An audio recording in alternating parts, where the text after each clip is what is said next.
Hello, Word family. Welcome back. This is the Word Woman, Johanna Queenie. I promised to have a special guest. Miss Jennifer White has volunteered to be on this channel to educate us about mental health and how it affects young people. She's trained in this profession, so I will let her introduce herself. Hi, I am Geneva White. I have been in the mental health profession now, 9 years. It's been 9 years already.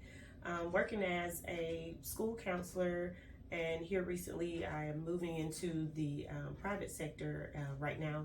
I am what's called an LPCA. That's a licensed professional counselor associate. Awesome. So, diving into why we're here. The first question here is, why did you become a counselor and now diving into the mental health profession? So I started my career as a teacher. Okay. I was a high school teacher in the career and technical field for 7 years, I think, 7 or 8. And I learned that I was more interested in what we call the whole child versus being interested in a curriculum. And so that's where my passion was. I think my passion was always there, but I had to, grow into it. And I met a school counselor. She's deceased now, by the name of Quilla Lanes. And she was just amazing at what she did. So she was the counselor at the first school that I worked at. And I was very inspired by her diligence in working with the kids. And so it took me a few years though to actually, because I had to go back to school. And get all of that done. And so now, it's been about 10 years now, going into the private sector was just a thought. And but I had to put my thought into motion and make it a reality. And so I want to be able to work more freely in the field, while also still loving on my students. I mean, I still love what I do. So that's why I'm moving into the private sector. How can parents become aware of teenagers or their children having these mental health conditions? Okay, that is a really loaded question, because mental health is such a broad spectrum. It can be mild, it can be severe. It can be easily overlooked, or it can be very profound. The first thing I believe in, I'm kind of going off the question, but I'm going to come back to it. Parents need to start with prevention. We are in a very digital world right now, and it has been proven already that there's a direct link between screen time and mental health. Our kids are spending way too much time on social media, video games, or whatever they're doing on these devices. It's not healthy for kids to be spending that much time. They're also interacting with their friends in ways that we probably don't even know. Well, I know because I work with kids, but in your own home, you it's hard to monitor what your child is doing when they have free use of their device, but your question was, how can parents recognize the signs? Was that the question? Okay, so that's one. Kids are really attached to their device. That's a problem. Even before we had cell phones in our home, I can remember my nephew lived in our house, and back then it was just like playing video games. And even this, I'm talking 20 plus years ago, my mom would only allow him to have that screen time on the weekends, not even knowing we would get to the point where we are now, but monitoring that. So when your kid has an attachment to their device, that's one sign. Another one would be variations in mood, like a mood change, just without warning, or and I'm not talking about toddler tantrums. I mean, that is just a stage that young kids go Right. go through. But if there's a constant change in your child's mood, they can be high, they can be low. That is something to pay attention to. Yes. Depending on their age, you may even want to talk to the pediatrician about it. Another sign to look for parents is to look within yourself. Mental health can be biological. So if you yourself, know that you have an issue, it is a chance that you could be passing it on to your child, right? So if you see some of the things that you struggle with in your child, that is a huge indicator. Right. And there are many, I can't go through them all, but there are many different signs. Right. Another one that is very keen that I'm seeing right now, drug use. There is a direct link between mental health, drug use, as well as suicide. And a lot of parents know that their kids are vaping or smoking marijuana or doing something that's even more harsh, for lack of a better term. That's a good indication that your child might be self-soothing. So that is a big red flag. The last one that I'll say, and again, there are many. Is disconnection. Like your child just want to be alone a lot. We have kind of normalized that in today's society, but it's a problem to not either know how or desire human interaction. We are human. Right. I mean, so right. Going into their bedroom or wherever they dwell and just being there 90% of their life, that is also a red flag for mental health. That's good to know. But just like you talked about the toddler tantrum, we have kids who are becoming teenagers, and you work with teenagers, of course. And most parents feel, oh, it's a growing stage. They're becoming a teenager. They're becoming more self-aware. So they want to be alone. They want to go into rooms and shut the door. I've always had an open door policy. I've told my son, who is 15, if the door is locked, except you just get out of the bathroom and you're switching your clothes, then I'm going to have to take the door out because your door has to stay open all the time. And sometimes like, Mom, but why? I'm like, because that is my expectation, because I need to know what's going on in your room. And I will need you to interact with every other person. You have brothers, interact with them. Don't just go in your room and shut the door. So how do parents differentiate between, oh, my child's becoming a teenager, and you expect, of course, some things begin to change, and this must be a mental health condition. I always tell parents, and let me make a disclaimer. Okay. I'm speaking to you from a professional and from an educator. Okay. I do not have children of my own. Okay. I'm also speaking from having godchildren, nieces, nephews, a multitude of cousins and friends. Right. So that is where I'm coming from with all the answers that I'm giving. But I always tell parents, you can't be too nosy. There's very limited privacy that a child should have. Like you said, yes, if you're changing your clothes or whatever, that's your private space. Right. But outside of that, I don't really see a need for a kid to have that much privacy. So be nosy, Right. in your child's life and in their world. You have to get to know your kids on a very, very intimate level. Right. I guess some people think, well, they're mine. Of course I know them, but that's not always true. True. It's like any other relationship. Like you have to work at it. You have to communicate. Right. And when you are communicating and you're entering into your child's world, like you should know your child's friends and their parents and what they're doing at school. Right. And so when you know them on that level, I think it'll be easier to determine, like, yeah, this is just them finding out who they are versus this is a problem. Okay. And what are the steps to take? Steps to take. Yes. Now you kind of notice some changes.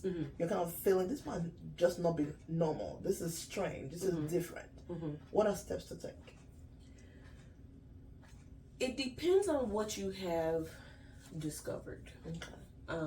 you could always start with your PCP or your pediatrician, and just to be sure that there is, to rule out a medical problem, right? And then it depends on who's in your circle. Like, do you know a therapist? If not, 2023, we can always start with Google, right? If you're looking for a therapist. However, I always tell people to go to Psychology Today. That is the name of the website. Oh, okay. And it will allow you to filter what you're looking for. Okay. Do you want a male therapist, female, African American, Asian? Do you have insurance? You can filter the type of insurance that you have, or you can. There are a lot of therapists out there. You can just pay cash. You don't even have to have insurance, right? You can also start at your child's school. As far as I know, all public schools have a school counselor. Right. And that is a great place to start. There could be some resources for free counseling right there in the school district. So that's a great place to start. So it just depends on what you have access to. But if all else fails, start at the school. Right. Yes. Right. Free resources. If some districts now have intervention specialists, absolutely, who are trained social workers and who have more insight into all of those things happening. Right. So, as a person of faith, would you refer a child or anyone at all to a Christian counselor or just a general counselor? It depends. First, I would just probably talk to them, generally speaking, just to see where they are in their headspace. I believe that no matter what your religion is or who you pray to, it only works if you believe. True. That's true. So if I am speaking to a non-believer, then no, I would not refer them to a Christian counselor. I would not, right? However, if I'm speaking to someone who is rooted in faith, more than likely they probably went there first. They've already prayed about it. They've already probably went to their spiritual mother or father, and so I would then say, okay, keep that. Let's take it a step further and let's go see a therapist. Depending on who I'm talking to and the situation, I might recommend a combination. Like myself, there are a lot of therapists out there that we know the general therapy, but we're also believers. And if you come to a person like myself, you might get a combination. But then there are people who have more of a psychiatric problem that need to go see a psychiatrist, which is a doctor. So if that is what I think then that's where I would refer. So it's a case by case basis. There's not a one answer to that question. That's true. I agree with that. So in general terms, how would you just wrap up this section of just mental health awareness to the people? Do self-examinations. I do a lot of self-talk. Anytime I'm going through something or just from day to day, I ask myself, am I okay? And I'm honest with myself. Sometimes it's the mirror is a good place to talk. Yes. And be honest with yourself. And even if you think you're okay, it is okay to just go and talk to somebody and get a different perspective on what's going on in your life. My own personal opinion is that everybody should have a therapist. Awesome. So everybody. You have a therapist? I do. Oh, okay. I don't have a therapist. I know someone who is of faith, who is trained in this field. From time to time I talk to, but not intentionally because I know he's a therapist, but because I know he has some knowledge. But that's a good information. Everyone should have a therapist. I'll keep that in mind. Your brain is a muscle. Right. And it goes through a lot. Right. And, everybody's life is different. And just to think of your therapist as like an additional accountability partner that really that's going to give you an outside perspective. So because I'm in the field, I know a lot of therapists, but some of them are actual friends of mine. Right. So sometimes I need somebody who's way over there. They don't really know who I am to give me a perspective on whatever is happening in my life. And if you find a therapist or you choose to go, ask them, do they have a therapist? I was going to say that, like, so everyone should have a therapist, and the therapist should have a therapist. Absolutely. Yes. If you find a therapist that doesn't have a therapist, that's a problem. That's a problem, too. Absolutely. Yes. Okay, that's good. That's a good one. So, should the pastor be one's therapist? Okay. What you're getting from your spiritual leader is just that.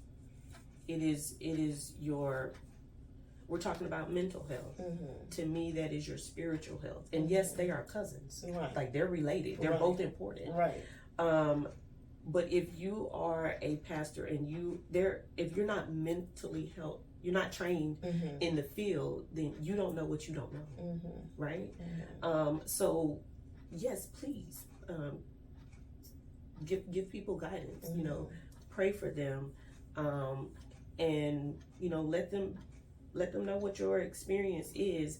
But as they report and things are still happening, as a pastor, just know what your limits are in that category. Yes, in that regard. Yes. That's very important. Like I said before, I believe in prayers. I believe in God. I'm rooted in my faith. I know that God can do all things, but God also uses man to do what he wants to do. Absolutely. So the place of wisdom is very important. And even the scripture says, wisdom is profitable to direct. So awesome, go to your pastor, spiritual leader, but also be open to whatever he has to say and be discerning too. So you can understand where you need to go. Hopefully you're under a spiritual guidance that will lead you aright and not lead you astray, because I always like a balance. Can I say one thing? Yes, sure. Go to ahead. the pastors. Okay. I know you know this. I'm not gonna say all pastors, but just be mindful that I wish church could be like school, because we have members that on their Christian walk, they should be in the kindergarten class. And then we have members that have been doing this so long, they have a PhD in their faith, right? So when you are speaking to someone that is fragile, because that's what that is, when you're, depressed or you're anxious or whatever, you're in a fragile state, and you are praying for them or you're giving them scriptures to read, right? Keep in mind that some people, they just started on this Christian walk, and you have people like myself. I've been in church since the womb, but they may not be able to receive what you're giving them because they are fresh into the faith. Right. So just be mindful that we're all on different levels. Right. That's important to note, because just practical example, I know of someone who, not mental health, just some physical health conditions, and the beginning stage of counseling was, let's understand your walk. Let's know where you're at. Now, then let's have a faith class. Let's build your faith. Then this is what you need to do from here. And the person went on their own to just work on what they've been told in this faith class or faith clinic, right? And when they went on their own, they had a personal encounter.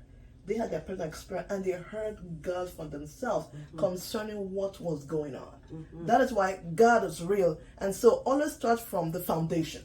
Always start from the root cause, because you say, oh, this is what you need to do. Or sometimes just brush to, you're not praying out. That's why this is happening. We go through life and things happen. And so we should always understand where each person is in their walk and in their faith. That's a very important addition. Thank you very much. And thank you for coming. Thank you I for having appreciate me. you. Short notice, but you showed up, and I appreciate your time. Thank you for having me. So hopefully you can come again, right? Sure. All right. And again, subscribe to this channel, and you will see more of Miss Geneva as time goes on. God bless you. Bye. Shalom.